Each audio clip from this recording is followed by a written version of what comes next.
देखिए इस वीडियो में हम पढ़ेंगे रिडंडेंसी एंड रेप्लिकेशन में डिफरेंस क्या होता है। बोल रहे पे redundancy is simply duplication of nodes so that when a node or component fails the duplication node is available to service customers। यानी बोल रहे रिडंडेंसी का कुछ खास मतलब नहीं होता। रिडंडेंसी मतलब डुप्लीकेशन ऑफ नोड्स। मान लीजिए मेरे पास एक सर्वर है, उस पर रिक्वेस्ट आ रही है, ठीक है, मैंने एक और सेम सर्वर डाल दिया है, सेम कोड डाल दिया, उस पर डिप्लॉय कर दिया, यानी कि इस समय मेरे पास दो सर्वर। तो रिडंडेंसी का मतलब ये होता है कि भाई जब एक सर्वर हमारा फेल हो जाएगा तो सारी रिक्वेस्ट दूसरे पे हो जाएंगी, ठीक है, सेम कोड है दोनों में। रिडंडेंसी कितने तरह की होती है मुझे बोलना है, दो तरह की होती है, active redundancy and passive redundancy. अब एक्टिव रिडंडेंसी का मतलब क्या है? एक्टिव रिडंडेंसी का मतलब है जब हर एक यूनिट एक्टिव रहे, यानी कि मान लीजिए मैं बैठा हूं, मैं हिट करता हूं google.com, ठीक है, मान लीजिए google.com जैसे मैंने हिट किया तो एक सर्वर पे गया, ये इस सर्वर पे गया, ठीक है, फिर रेस्पॉन्स लाके दे दिया मुझे उसने, ठीक है, ऐसे काम होता है। मान लीजिए इस समय गूगल के 3 सर्वर है, ठीक है, यानी कि हॉरिजॉन्टली स्केल किया हुआ है, कोई दिक्कत नहीं। तो अगर ये तीनों सर्वर ऑन रहेंगे हमेशा वर्किंग कंडीशन में तो मैं बोलूंगा एक्टिव रिडंडेंसी। इसका मतलब क्या है भाई? ऑन रहेंगे वर्किंग कंडीशन में, इसका मतलब है कि ये भी रिक्वेस्ट एक्सेप्ट कर सकता है, ये वाला भी रिक्वेस्ट एक्सेप्ट कर सकता है, एंड ये वाला भी रिक्वेस्ट एक्सेप्ट कर सकता है। मैंने रिक्वेस्ट किया तो मान लो पहले पे आ गया, फिर किसी और ने रिक्वेस्ट करा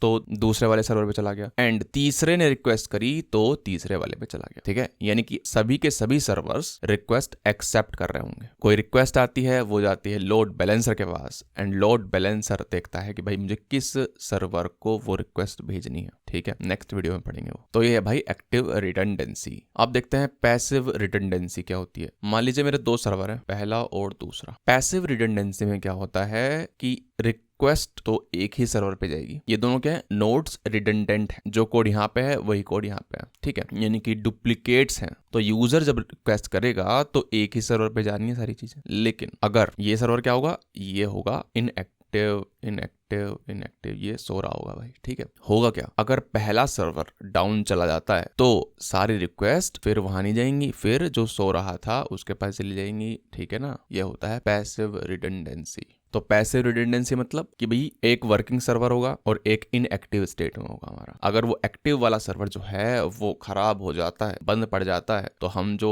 इनएक्टिव वाले को एक्टिव कर देंगे और सारी रिक्वेस्ट फिर वहां पे भेज देंगे। तो ये क्या है, रिडंडेंसी है। रिडंडेंसी यानी कि सिर्फ और सिर्फ डुप्लीकेशन ऑफ नोड्स बोले तो सर्वर्स। अब देखते हैं रेप्लिकेशन क्या होता है। रेप्लिकेशन मतलब रिडंडेंसी प्लस सिंक्रोनाइजेशन। मान लीजिए मेरा डेटाबेस सर्वर है, उसमें मैंने नंबर स्टोर कर रखे हैं, बस, ठीक है, मान लीजिए नंबर स्टोर कर रखे हैं 1 2 3, ठीक है, सिंपल, ठीक है भाई। ये डेटाबेस सर्वर 1 है, इसमें इस समय 3 नंबर स्टोर्ड है, 1 2 3। कल को मेरे को लगा कि मेरे को रिडंडेंसी करनी चाहिए, यानी कि डुप्लीकेशन करना चाहिए, ठीक है, कर देता हूँ, कर दिया मैंने 1 2 3, दूसरे सर्वर पे भी ले आया मैं, यानी कि सेम डेटा में दूसरे सर्वर पे भी कॉपी करके ले आया। इस समय क्या है, रिडंडेंट नोड्स है मेरे डेटाबेस के। ये क्या हुआ, रिडंडेंसी हुई, ठीक है, दो सर्वर है मेरे डेटाबेस के और सेम डेटा है उन दोनों, ठीक है। एक रिक्वेस्ट है यूजर की मेरे पास, कुछ ऐसी रिक्वेस्ट है कि मान लीजिए उसमें एक और नंबर ऐड ऑन कराना है, यानी कि 4 ऐड हो गया, ठीक है। तो इस समय देखो इस पे तो 1 2 3 4 है, लेकिन इसमें क्या है, 1 2 3 ही है, यानी कि दोनों सर्वर सिंक में नहीं है। तो इन दोनों सर्वर्स को सिंक्रोनाइज भी करना पड़ेगा,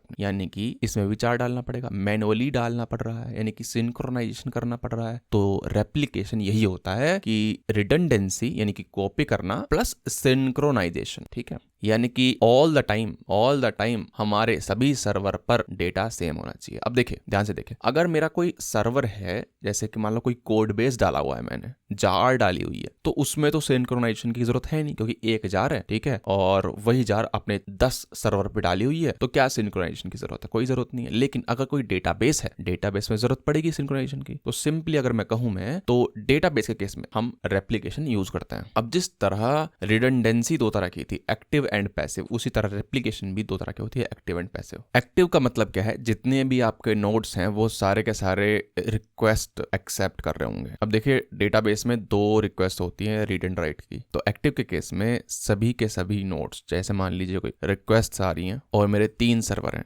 1 2 3, तो ये तीनों के तीनों एक्टिव स्टेट में होंगे 1 2 एंड 3, एंड तीनों के तीनों ही क्या कर रहे होंगे, रीड एंड राइट ऑपरेशन कर रहे होंगे, रीड एंड राइट ऑपरेशन कर रहे होंगे, और ऑब्वियसली सिंक्रोनाइज स्टेट में होंगे। जो डेटा एक में है वही 2 में होगा, वही 3 में होगा, ठीक है ना। फिर आता है पैसिव रेप्लिकेशन। पैसिव में क्या होता है, एवरी रीड राइट मास्टर के द्वारा होती है। अब देखो पैसिव में क्या होता है, एक होता है मास्टर और बाकी होते हैं स्लेव, ठीक है। मान लीजिए मेरे पास कितने नोड्स हैं, 4 नोड्स हैं, तो उसमें से एक होगा मास्टर, बाकी होंगे स्लेव, यानी कि एक मास्टर नोड एंड बाकी स्लेव नोड्स। जो मास्टर होगा वो रेस्पॉन्सिबल होगा for all read and write operation. अगर मास्टर डाउन चला जाता है तो इनमें से एक जो स्लेव है वो मास्टर बन जाएगा फिर, ठीक है। लिखा है भाई master slave replication can either be synchronous और एसिंक्रोनस। बताता हूं क्या मतलब है। The difference is simply the timing of propagation of changes. If changes are made to master and slave at the same time it is synchronous. If changes are queued up and written later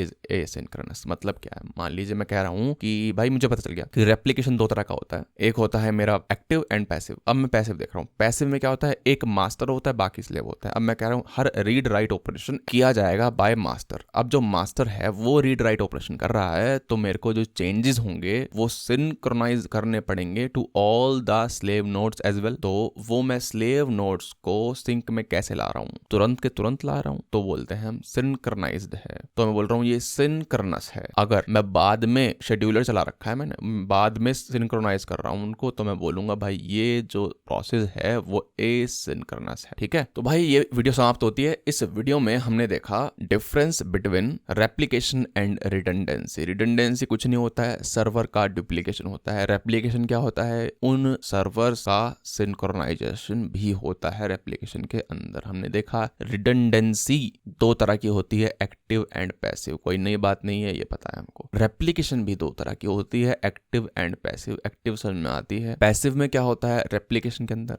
replication के अंदर जब passive replication होती है तो master slave replication बोलते हैं उसको, master slave replication. Master active state में होता है, स्लेव इनएक्टिव स्टेट में होता है। अगर साथ के साथ चेंजेस सिंक्रोनाइज कर दिए जाते हैं तो मैं बोलता हूं मास्टर स्लेव रेप्लिकेशन जो है वो सिंक्रोनस है। लेकिन अगर बाद में कभी आप शेड्यूलर चला के सिंक्रोनाइज कर रहे हो सारे स्लेव्स को, तो मैं बोलता हूं भाई master slave replication is asynchronous. हमने देखा था कि देखो रिडंडेंसी कर रहे हैं हम, रेप्लिकेशन भी कर रहे हैं। अब जो क्लाइंट है वो रिक्वेस्ट करता है, उसको कैसे पता चलेगा कि मैं किस वाले नोड पे रिक्वेस्ट भेजूंगा, समझ रहे हो। मान लीजिए मैं रिडंडेंसी की बात कर रहा हूं, एक जार डिप्लॉय कर रखी है आपने 3 नोड पर, ठीक है। मैं रिक्वेस्ट कर रहा हूं, किस नोड पर रिक्वेस्ट जाएगी वो कौन डिसाइड करता है, वो डिसाइड करता है लोड बैलेंसर। वो नेक्स्ट वीडियो में हम देखेंगे।